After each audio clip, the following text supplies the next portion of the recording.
అధ్యక్ష, గౌరవ సభ్యులు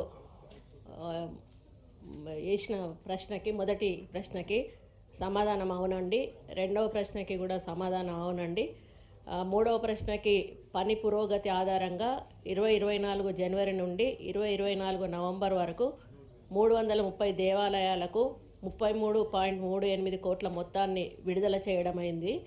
అదేవిధంగా 13.84 కోట్ల మొత్తం అంచనా వ్యయంతో తాజాగా 33 దేవాలయాలకు పరిపాలన మంజూరుని ఇవ్వడం జరిగింది. ఇంకొక ప్రశ్నకి డి ప్రశ్నకి ప్రారంభించిన పనులు కొనసాగుతూ ఉన్నాయి. అధ్యక్ష, జీవన్ రెడ్డి గారు, మెయిన్ క్వశ్చన్ మీ తర్వాత వారిది.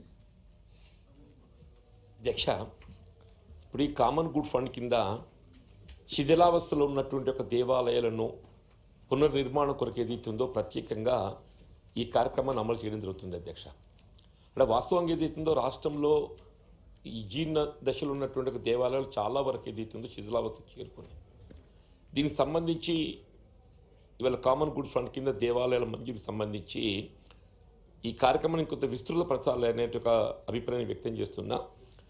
అంటే మనం ఎంత పర్సెంటేజ్ కడితే మనం ప్రభుత్వం ఎంత పర్సెంటేజ్ ఇస్తాయి, దానికి ఏమైనా ఆంక్షలు ఉన్నాయా? సపోజ్ 1 కోటి రూపాయలు విలువ చేసేటువంటి ఒక నిర్మాణ పనులు చేపట్టగలగాలి అని అంటే మనం ఎంత కాంట్రిబ్యూషన్ దేవాలయ అభివృద్ధి కమిటీ చెల్లిస్తే మనం మంజూరు పొందే అవకాశం ఉంటుంది? దయచేసి వివరాలు చెప్పండి. అందులో ఏమైనా ఆంక్షలు కూడా ఉంటే కూడా తెలిపండి. నెక్స్ట్ మహేష్ కుమార్ గౌడ్ గారు. తెలంగాణ రాష్ట్రం అనేది అన్ని మతాలు ఉన్నప్పటికీ హిందువులు ఎక్కువ ఉండే రాష్ట్రం. అధ్యక్ష, గత ప్రభుత్వ 10 ఏళ్ల కాలంలో వేములవాడకి సాక్షాత్ ఆనాడు ముఖ్యమంత్రి వెళ్ళి ఎన్నో మాటలు చెప్పి వేములవాడని పక్కన పెట్టిన సందర్భం.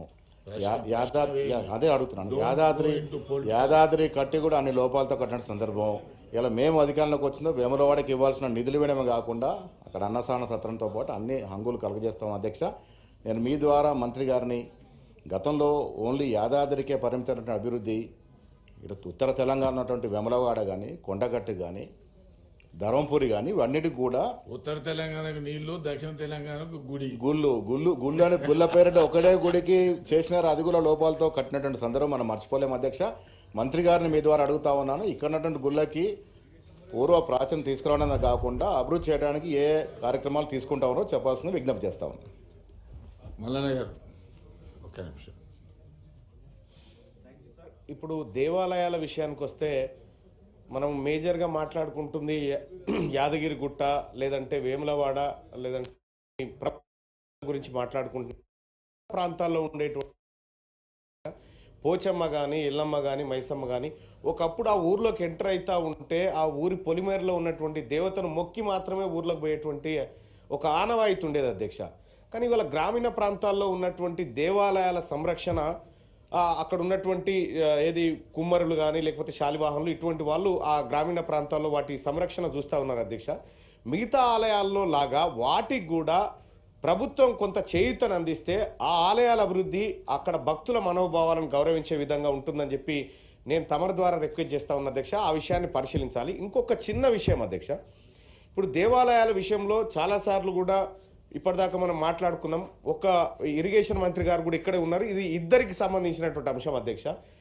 ఇప్పుడు అనేక ప్రాజెక్టులకు దేవాలయాల పేర్లు, దేవుళ్ళ పేర్లు పెట్టుకున్నాం. అధ్యక్ష, ఎందుకంటే ఆ ప్రాజెక్టుల పైన వచ్చినటువంటి ఆరోపణ నేపథ్యంలో ఆ ఆలయాల పేర్లు, దేవుళ్ళ పేర్లు ప్రాజెక్టులకు పెట్టిరు. వాటిని తొలగించే ప్రతిపాదన ఏమన్నా ప్రభుత్వం దగ్గర ఉందా?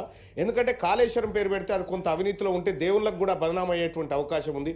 సరస్వతి అని చెప్పి లేకపోతే ఇంకా కొన్ని పెట్టిరు. అధ్యక్ష, సో వాటి ప్లేస్లో, ఎందుకంటే వాటిని దేవుళ్ళ విషయంలో కొద్దిగా ఆ అంశాన్ని పరిశీలించాలి, దేవుళ్ళని విముక్తి చేయాలి. ప్రశ్న అయిపోయింది. ఆనరబుల్ మినిస్టర్ గారు. సీతారామ ప్రాజెక్టు తర్వాత కాళేశ్వరంది ఇదివరకు అంబేద్కర్ దేవుని పేరు ఉంటది, ఆయన తప్పు చేస్తే ఆయన ఏం చేద్దాం? కాదు అధ్యక్ష, ఆ ప్రాజెక్టులకు అంటున్నటువంటి మల్లన్న గారు ప్లీజ్.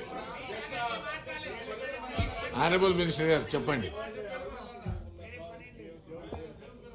అధ్యక్ష, సోదరులు జీవన్ రెడ్డి గారు మాట్లాడుతూ మరి సిజిఎఫ్ కింద టెంపుల్స్ ఏ విధంగా డెవలప్ చేస్తారని చెప్పి వారు అడగడం జరిగింది. అధ్యక్ష, జనరల్గా మాకు సిజిఎఫ్ ఫండ్స్ అనేవి టెంపుల్ నుంచి వచ్చే, అంటే వివిధ టెంపుల్స్ నుంచి వచ్చే ఫండ్స్ ద్వారానే మా దగ్గర అమౌంట్ డిపాజిట్ అవుతుంది అధ్యక్ష. 6A టెంపుల్స్ అంటే 25 lakhs అబోవ్ ఉన్న టెంపుల్స్ 6A కింద వస్తాయి అధ్యక్ష. అదేవిధంగా 6B టెంపుల్స్ అంటే 2 lakhs నుండి 25 lakhs వరకు ఇన్కమ్ ఉన్నాయి 6B కింద వస్తాయి అధ్యక్ష. 6C కింద బిలో 2 lakhs ఉన్నటువంటిది వస్తాయి. అదేవిధంగా ఇంకా మిగతా టెంపుల్స్ అన్నీ కూడా ఉంటాయి అధ్యక్ష. అయితే వీటన్నిటికీ కూడా కామన్గా ఏం పెట్టారంటే ప్రతి టెంపుల్ నుంచి కూడా 5% CGFకి మాకు డిపాజిట్ చేయాలని, అది ఎప్పుడో ఎన్ని సంవత్సరాల క్రితం పెట్టిందో తెలియదు అధ్యక్ష. దానివల్ల మాకు ఇన్కమ్ అనేది చాలా తక్కువగా ఉండి మేము ఎక్కువ గుళ్ళను అభివృద్ధి చేయలేకపోతున్నాం అధ్యక్ష. మరి మేము మొన్న అంటే 24th జూలై 24 నాడు మేము ఒక నోట్ పెట్టడం జరిగింది అధ్యక్ష సెక్రటరీ గారికి, కమిషనర్ గారికి. ఏంటంటే వీటిని పర్సంటేజ్ పెంచుతూ, ఎందుకంటే వాటి ఆదాయాలు అప్పటికి ఇప్పటికి చాలా మారింది, ఆదాయాలు పెరుగుతున్నాయి కాబట్టి మాకు కూడా పర్సంటేజ్ ఎన్హాన్స్ చేసి మాకు డిపాజిట్ చేయాలని చెప్పి 6A టెంపుల్స్కు 12%, 6B టెంపుల్స్ నుంచి 10%, 6C టెంపుల్స్ నుంచి 7%, మిగతా వాటి నుంచి యాజ్ ఇట్ ఈస్గా 5% మాకు ఇవ్వాలని చెప్పి పంపాము. దాంట్లో వాళ్ళు కొంచెము మరి గవర్నమెంట్ సైడ్ నుంచి సెక్రటరీ గారు మళ్ళీ సాధ్యాసాధ్యాలు పరిశీలించి దాన్ని ఫైనల్ చేస్తే మాకు ఇంకా ఎక్కువ టెంపుల్స్కి ఇచ్చేటువంటి అవకాశం ఉంటుంది. CGF కింద ఇచ్చే టెంపుల్స్కి మీరు 10% కడితే 40% అంటే 50 లక్షల వరకు మాత్రమే పరిమితాన్న మాకు ఎండోమెంట్ నుంచి. 40% కంటే మించి ఇచ్చే అవకాశం మాకు లేదు. టెంపుల్ వాళ్ళు 10 లక్షలు కడితే 40 లక్షల రూపాయలు మేము మంజూరు ఇవ్వడం జరుగుతుంది. మరి దాన్ని మీరు టెండర్ ద్వారా ఆ యొక్క కార్యక్రమాలు చేయడం జరుగుతుంది. మరి అదేవిధంగా సోదరులు మహేష్ కుమార్ అన్న మాట్లాడినట్టుగా నిజంగానే గత ప్రభుత్వం పూర్తిగా టెంపుల్స్ను నిర్లక్ష్యం చేసిందనే చెప్పొచ్చు. ఒక యాదగిరిగుట్ట తప్పితే వేరే ఏ టెంపుల్స్ మీద కూడా కాన్సన్ట్రేషన్ చేయలేదు, అభివృద్ధి చేయలేదు. మరి దానివల్ల టెంపుల్స్ అన్నీ కూడా కొంత శిథిలావస్థలో ఉన్న మాట వాస్తవమే. ఇప్పుడు ఆ టెంపుల్స్ అన్నీ కూడా మళ్ళీ అంటే మళ్ళీ కన్స్ట్రక్షన్ చేయాలి అంటే చాలా పెద్ద ఎత్తున డబ్బులు అవసరం ఉంటాయి. అయినా కూడా మేము ప్రతి జిల్లా నుంచి కూడా వివరాలు తెప్పించుకుంటా ఉన్నాము. ఎక్కడెక్కడైతే అత్యవసరమైనటువంటి రిపేర్స్ ఉంటాయో వాటిని తీసుకొని వెంటనే చేయడానికి మేము ప్రయత్నం చేస్తూ ఉన్నాము. మరి అదేవిధంగా కొన్ని పురాతన దేవాలయాలు ఏవైతే ఉంటాయో అవి వాళ్ళు ఆర్కియాలజీ డిపార్ట్మెంట్ వాళ్ళ కింద వస్తున్నాయో అది వాళ్ళ ద్వారానే రిపేర్ చేయాల్సి వస్తుంది. ఫండ్స్ కూడా అంత పెద్ద ఎత్తున మాకు ఇచ్చే అవకాశం ఉండదు. మేము 50 లక్షల కంటే ఎక్కువగా అది సెంట్రల్ గవర్నమెంట్ నుంచి ఒక స్కీమ్ ద్వారా మనము తెచ్చుకోవాల్సిన అవసరం ఉంది. అది కూడా మేము ఒక ప్రతిపాదన పెట్టాము. ఎక్కడెక్కడ పురాతన దేవాలయాలు ఉన్నాయో వాటికి కావాల్సిన నిధులు ఏంటి, వాటికి కావాల్సిన రిపేర్స్ ఏంటి. ఇప్పుడు ప్రసాద్ దాని కింద వచ్చిన ఫండ్స్ ఏం చేస్తున్నారంటే గతంలో దేవాలయాల అభివృద్ధికి చేయకుండా దేవాలయాల చుట్టుపక్కల భక్తులను ఆకర్షించే విధంగా, పర్యాటకులను ఆకర్షించే విధంగా కార్యక్రమాలు చేస్తున్నారు కానీ గుడులను అయితే ముట్టుకోవడం లేదు. కానీ ఇంకా రాబోయే రోజుల్లో తప్పకుండా ప్రసాద్ గుళ్ళను ఫస్ట్ డెవలప్ చేయాల్సిన అవసరం ఉంది అనేది మేము నిర్ణయించుకోవడం జరిగింది. తప్పకుండా రాబోయే రోజుల్లో సెంట్రల్ గవర్నమెంట్తో వచ్చేటువంటి నిధుల ద్వారా ఈ యొక్క పురాతన దేవాలయాల అభివృద్ధి కోసం మేము తప్పకుండా కృషి చేస్తామని చెప్పి కూడా తెలియజేస్తా ఉన్నాను. అట్లనే తీన్మార్ మల్లన్న గారు మాట్లాడినట్టుగా గ్రామ దేవతలు అనేటివి చాలా సెంటిమెంటలు. గ్రామాలలో ఉండేటువంటి వివిధ కులాలకు చెందిన వారి, ఒక్కొక్క కులానికి చెందిన వారికి ఒక్కొక్క దేవతలు ఉంటారు. మరి వాళ్లకు చిన్న చిన్న టెంపుల్స్ ఉంటాయి. మరి గతంలో టీటీడీ నుంచి కాలనీ టెంపుల్స్కి అని చెప్పి 10 లక్షల శాంక్షన్ ఇచ్చేవాళ్ళు. పోయిన గవర్నమెంట్ నుంచి అవి రావడం మానేసినాయన్న, అవి కూడా మళ్ళీ తిరిగి తీసుకురావడానికి మేము ప్రయత్నం చేస్తాము. అది చాలా ఇంపార్టెంట్. ఎందుకంటే ప్రతి కులం వారు కూడా వాళ్ళ కులదేవతలను పూజించుకుంటారు. దానికి ఒక 10 లక్షలు వాళ్ళు ఇస్తే ఎంతో సహాయ సహకారంగా ఉంటుంది. అది మళ్ళీ ఆ గవర్నమెంట్తో చర్చించి దాన్ని కూడా పునరుద్ధరించడానికి ప్రయత్నం చేస్తాము. అయితే మరి కామన్ గుడ్ ఫండ్ అనేది చెప్పడం జరిగింది. ఇప్పుడు జూన్ 14 నాటికి ఈ నిధి కింద 29.3 కోట్లు ఉన్నాయి అధ్యక్ష. 2014 డిసెంబర్ నుండి 2023 వరకు కామన్ గుడ్ ఫండ్ కింద దాదాపు 157.63 కోట్లు నిధులు అంటే మాకు వచ్చాయి వాటిల నుంచి, టెంపుల్స్ నుంచి. అదేవిధంగా ప్రభుత్వం ద్వారా 119 కోట్లు మాకు విడుదల చేయడం జరిగింది.